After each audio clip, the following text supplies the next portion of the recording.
Welcome back to another WWF No Mercy Championship mode playthrough where we're defending the titles with the characters I won it with many years ago. Today we're doing the Hardcore Championship, which that does not look like the Hardcore Championship on Casey Jones's shoulder there. Anyway, let's get into it, and I will see you. Oh my god. So there's 1, 2, 3, 4, 5, 6, 7, 8 chapters, if I'm not mistaken here. Right then, let's get into it right now. So, defending the Hardcore Championship. Oh, hi Crash. How you doing? It's Crash Holly. Hey. I'm going to talk about some things in this video. Don't worry. We're just going to do this real quick. Casey! You and me are going to fight. I'm going to take your title. Face me! Of course, I had Casey Jones comes up with a baseball bat. And, yeah, he's got the Al Snow talk. Yeah, yeah! It's kind of funny the bat is just a sprite.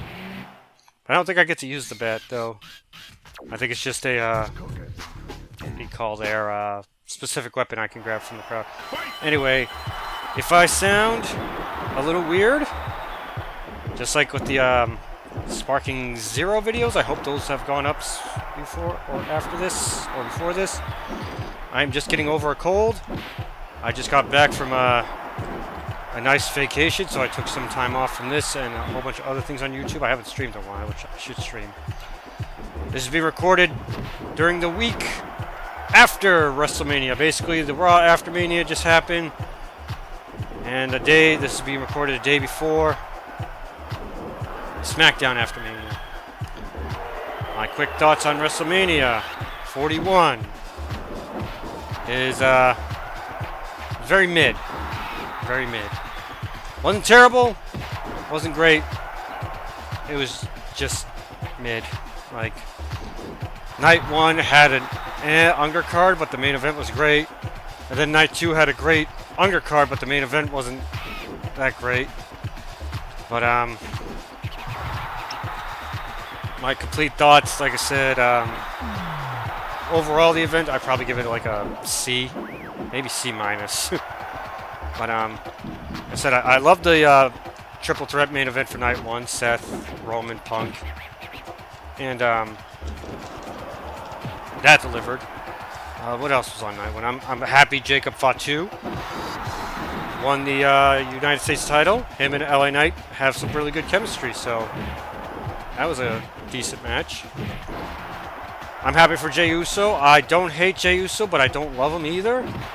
But I'm happy he won the world title. It was kind of predictable. It's a shame that freaking feud was going on for like 7 months. I know that's over-exaggerating, but I think it's just because we saw that match at Saturday Night's Main Event.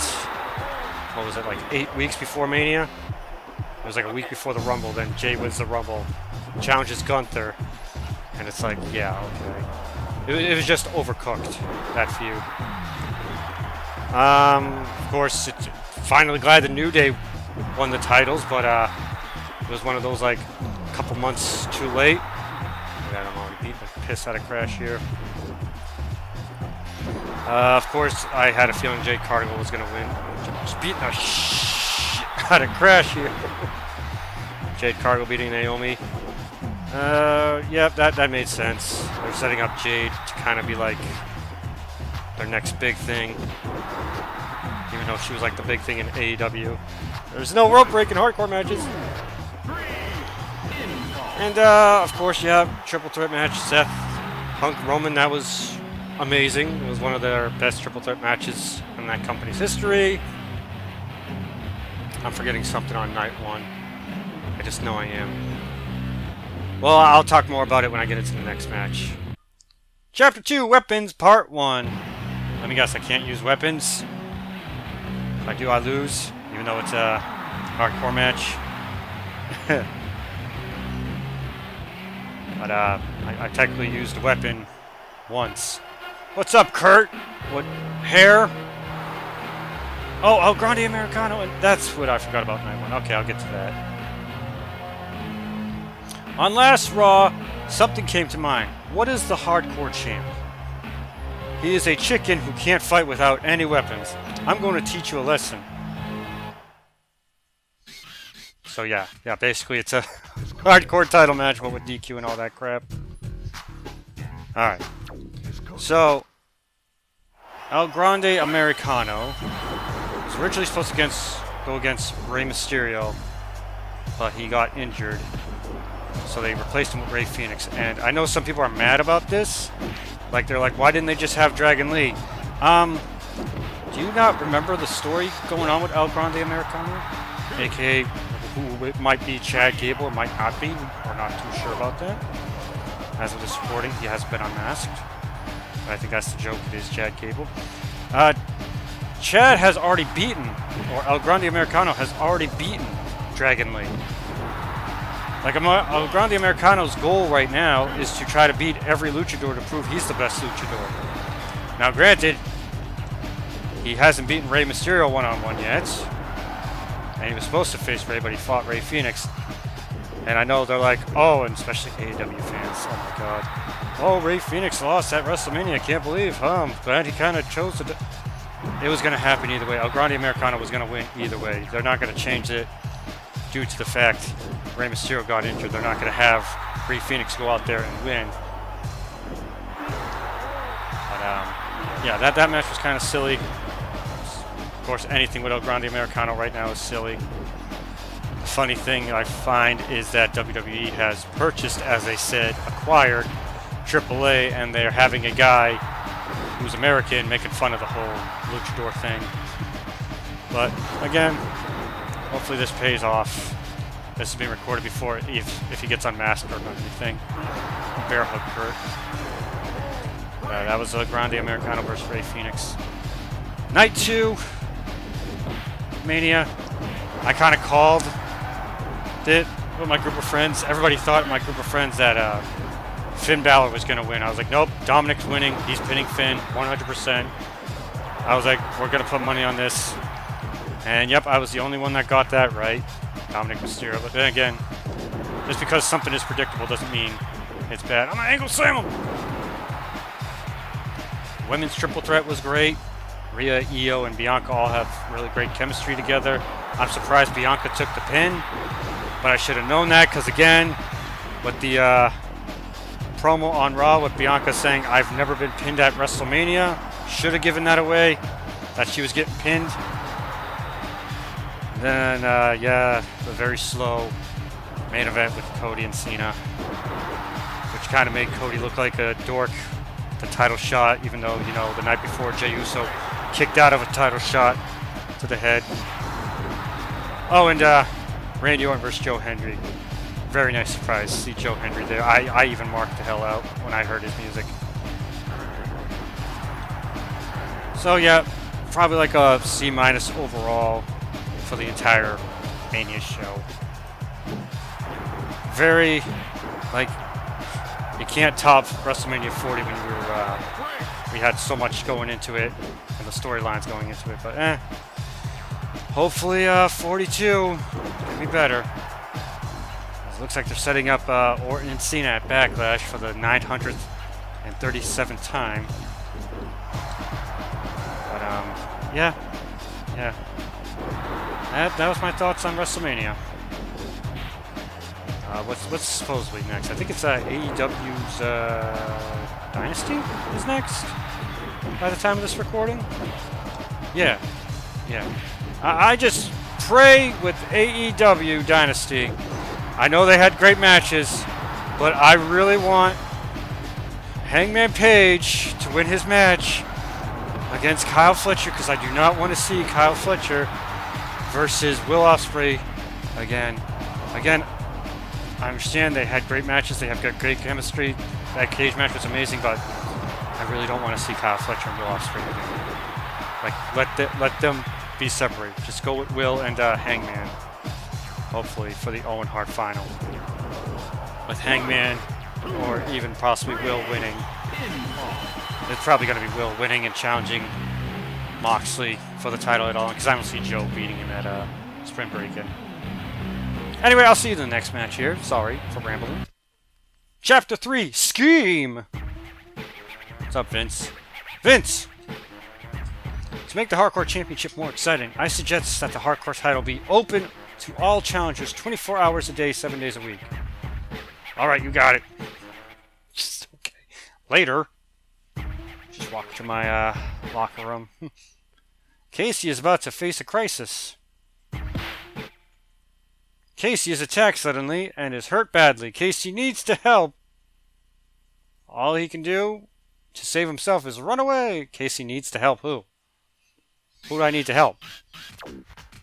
The story will progress either way. Oh, we're trying to defend the title. Overhead hammer. Oh, I thought I'd mention this too. Oh, yeah, that's cool. Throw me in here. This is where I wanted to go into a room. People are upset that Joe Hendry kind of was squashed by Orton. He wasn't really squashed. He got his hits in.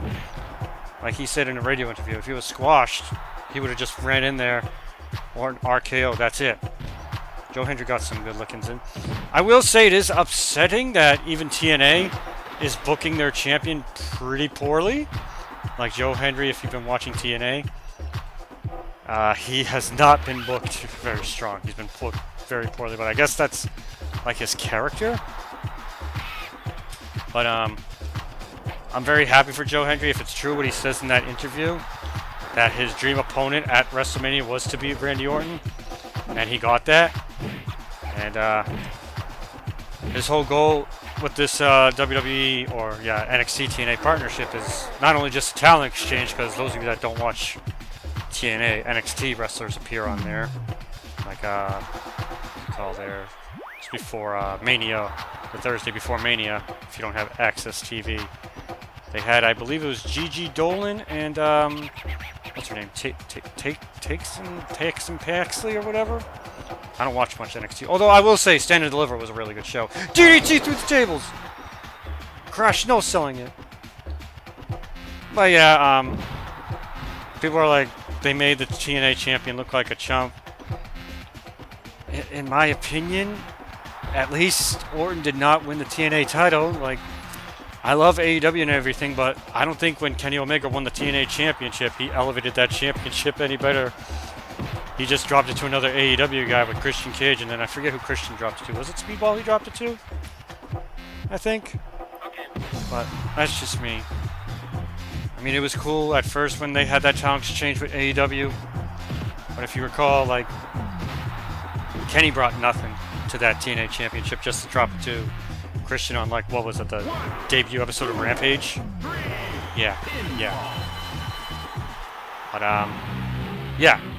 That's my thoughts on the partnership. You got NXT people appearing on TNA, TNA stars barely appearing on NXT. I mean, granted, Joe Hendry just appeared and challenged Obafemi, and the Hardys defended their tag titles. Partnership's okay, in my opinion. It also makes sense because Joe Hendry's been facing developmental people. He goes to face a guy on the main roster who has, you know, skills and everything. But maybe I'm just grasping at straws or whatnot. But that's my opinion about that. I'll see you in the next match. Chapter 4, Stormy Life, Part 1. Taka speaks to Casey after his last match. Hey, you're accepting challenges 24 hours a day? No. I think that's too tough for me. Good luck. You freaking little bastard. Alright. Alright, like I said, most of these are being recorded now after Mania, but I won't be mentioning any more of that. That's my thoughts on Mania. And here we are. Here we are. We're gonna try to defend this hardcore title by overhead slamming Taka Michinoku in the goddamn face, taking his damn head off, caving his damn head in with this. Oh crap. Nice low drop kick, boy. Oh, my knees! That was my shins! Clothesline! Beat his ass. You know what's really funny? Some people don't know this about No Mercy. Is that if there's a black area or like a darkened area, get this guy, fall down. Thank you. You can technically grab a weapon from it. Hello, ring bell. Hey. Yeah! Take that. Bells will be ringing. Ring-a-ding-dinging. There's no way to get rid of it. Except for doing that. He fell on it. Let's see if I can get another thing. I think you can get up to 3 items into this backstage area. Because I beat the holy hell out of Taka Michinoko. That's right, get up, buddy. Take his head off. Oh, you coward. Hey, get down from there. Or you know what, stay up here. You know what, I'm going to put you through like this. Ready? Here we go. Good night. He's done. I don't know why I gave Casey Jones this freaking combo, because this is more like a karate like attack, and Casey Jones is really just a street fighter. Anyway, let's be talking with his own move. 1, 2, 3. Damn, I'm good. Anyway, see you in the next match. Stormy Life Part 2, Chapter 5. Casey is hiding from an enemy in the boiler room after a match. Think about what he will do next. This is where the APA comes. Nope, Taz, okay. Casey is attacked from behind. He's about to lose consciousness. A hardcore match has begun. I know there's a part where the APA comes in, and you can either pay them off, or you can fight them in a handicap match.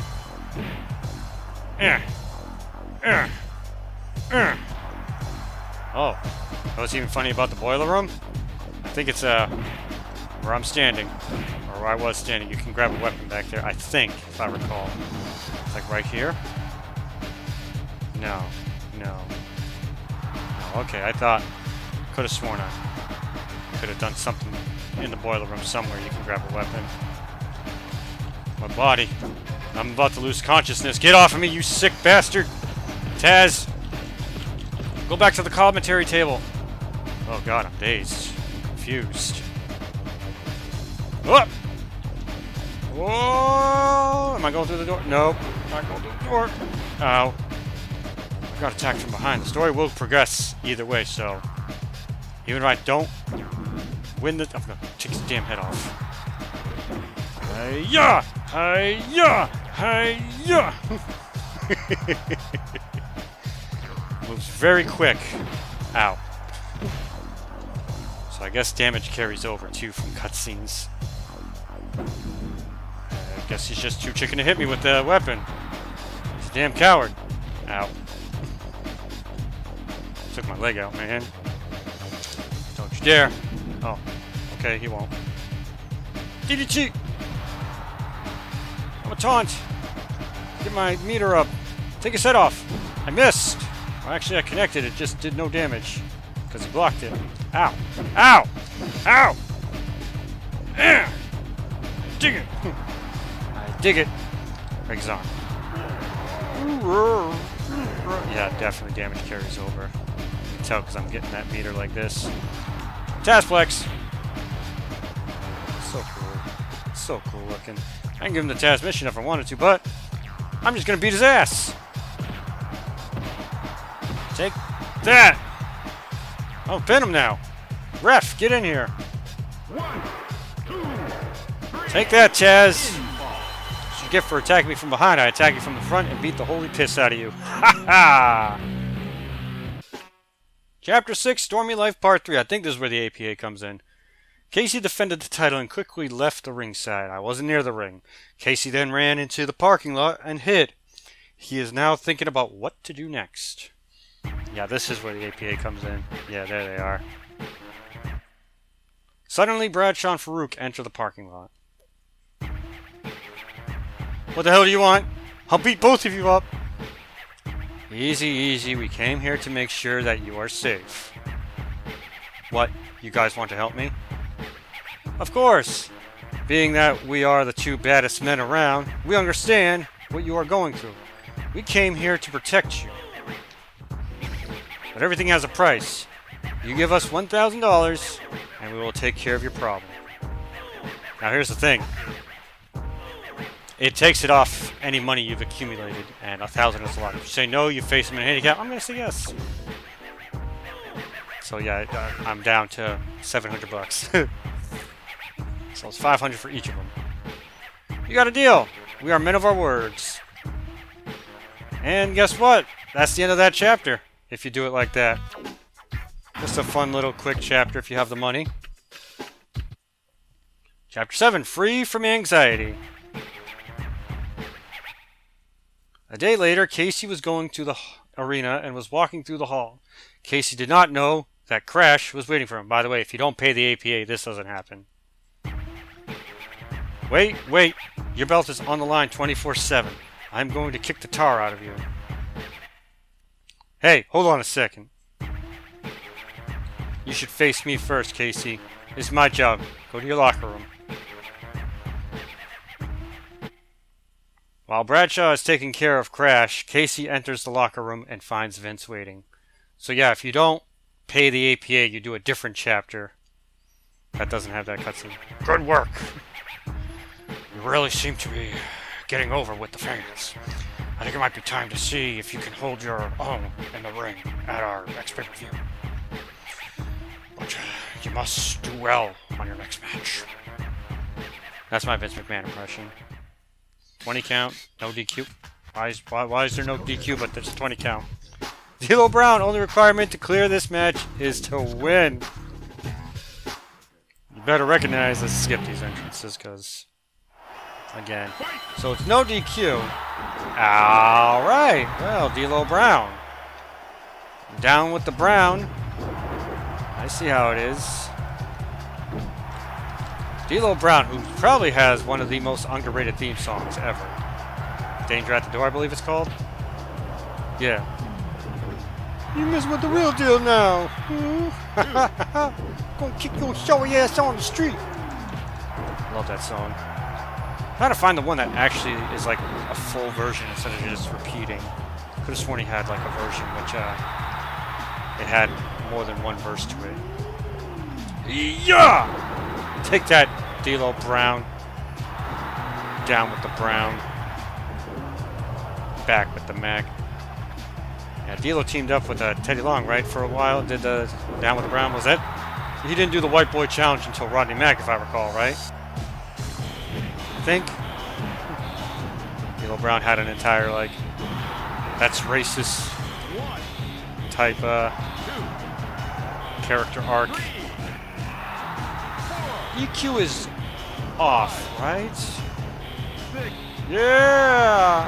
Yeah! I think it's just a 20 count if I'm not mistaken. Come here. Alright, fine. Yep, DQ's off. Whoa! I know it's funny, it's a hardcore playthrough, but it hasn't been much hardcore to it. That's not true, we were fighting backstage a bit. Take that, D'Lo Brown. Oh, you better recognize. Face. Reverse it, thank you. Alright, D'Lo Brown. Let's quickly do this. Or not. Damn it, D'Lo. You screwed me. You screwed me, D'Lo. Damn it, D'Lo Brown. You screwed me up. You reversed everything, except for this overhead punch. I'm gonna break your arm. Actually, I'm just gonna tear his head off. Ready? Never mind. Remember, he tried to break my arm at the beginning of the match. Shoulder tack. Shoulder tack. Shoulder tack. Come on up, boy. Come on, get up. Oh, by the way, you know what was really crazy about WrestleMania 41? The fact that that DJ guy was there for Jey Uso's entrances. But not only that, that frickin' SNK paid so much money to be the center of the ring mat for Fatal Fury, Mark of the Wolves. So that's all you saw at WrestleMania, which I'm like, that's kind of cool. I have no interest in that game. I love how the Sky High looks in this. But that's crazy that a video game company was the center mat of WrestleMania 41. In case you didn't know, it's usually the WWE logo, or all last year, was the Prime logo. The fact that it was Fatal Fury Mark of the Wolves just blew my mind. That was the center mat, like, frickin' sponsorship, which is crazy. Crazy. Chapter 8, Match for Honor. Final chapter, by the way. Yo, Cactus! And we're at WrestleMania 2000, baby! It's kind of funny that WrestleMania 2000 appears in 2 games. The arena. On the N64. I heard the hardcore champion is that's more like Terry Funk. Unstoppable. I came here to beat him! I'm excited about fighting you! It would be a great honor to beat you down! I believe this is how you unlock Cactus Jack if you don't go through the survival mode and eliminate him. Or it's also I think World Heavyweight title. And you can do the Triple H Mankind Cactus Jack story arc. We're gonna take it outside, Cactus. We're gonna take it outside. No, don't you dare throw me back inside. So yeah, continuing from my previous statement there, because of course I sat here at a very small loading screen that I edited out. So crazy, even though if you've watched WWE and you've seen, Fortnite has been a sponsor on the mat. In fact, it was a sponsor at WrestleMania. Oh, he wants to go further back! I was just going to fight on the stage. It was a sponsor at WrestleMania, but it wasn't center mat. Which, that is insane that SNK, who is not, like, rich or like a huge company, I want to say. But the fact they got the DJ guy, I forget his name, Salvador or whatever, to do Jey Uso's entrance, and the fact they got center mat for not just one but both nights of WrestleMania. And they even, it's even kind of crazy hearing Michael Cole say, WrestleMania sponsored tonight by Fatal Fury Mark of the Wolves. Get Fatal Fury Mark of the Wolves April 24th, pre-order now, all that stuff. Even though, you know, we got a hot and spicy walk for matches. Oh yeah, now we're hardcore! Busted his ass open! What was another funny sponsor match? Xfinity sponsored the, what do you call there? Most of the event, but also the triple threat event. Triple threat match between Seth, Roman, and Cody. I know, somebody's gonna mention to me, I know it was it SummerSlam? Or something after that. Finn Balor and Damian Priest. Dragon Ball Sparking Zero was the sponsor of that match, and it was so crazy seeing like Super Saiyan, or was it Ultra? I think it was Ultra Instinct Goku on the match banners in the background while 2 guys are finishing up a blood feud. And it's funny that people are like, well, at least AEW doesn't have advertisements. They just had an entire episode where the Minecraft movie, of all things, was the entire sponsor. So you basically had Jack Black and Jason Momoa just right there looking at the ring from the poster of the Minecraft movie. I don't mind sponsors. It is a little distracting, but again, WWE and AEW, they're both businesses, and the main goal of a business is to make money. And if you make money from a lot of sponsorships, aka a lot of YouTubers that have sponsorships, that's your main source of income. Unlike me, which my main source of income is YouTube Premium. And look at that, we just beat Cactus Jack very easily. Again, it just blew my mind. And I've mentioned this before, I have no interest in Fatal Fury Mark of the Wolves, but who knows, maybe I'll change my mind down the line. But it's just crazy, they got the DJ guy, and they got the center mat. Happy for SNK too, by the way. Here is the retaining, not new, retaining hardcore champion, Casey Jones. Please welcome the champion. Congratulations, Casey. Thank you for playing, but that was just the beginning. Good luck. It was not just the beginning. If you saw, I've had multiple paths. Yeah. If I get enough requests, I might do like a path in which I just lose all the time to see how far I can get. You become hardcore champion, but there will be more obstacles for you. To remain the true champion, You will be the People's Champion only when you complete all the paths to the end. Enjoy playing the other courses. Good luck. My name's Clinkeroith. Next time we're going to do the European Championship with good old Zangief. Thank you all so much for watching.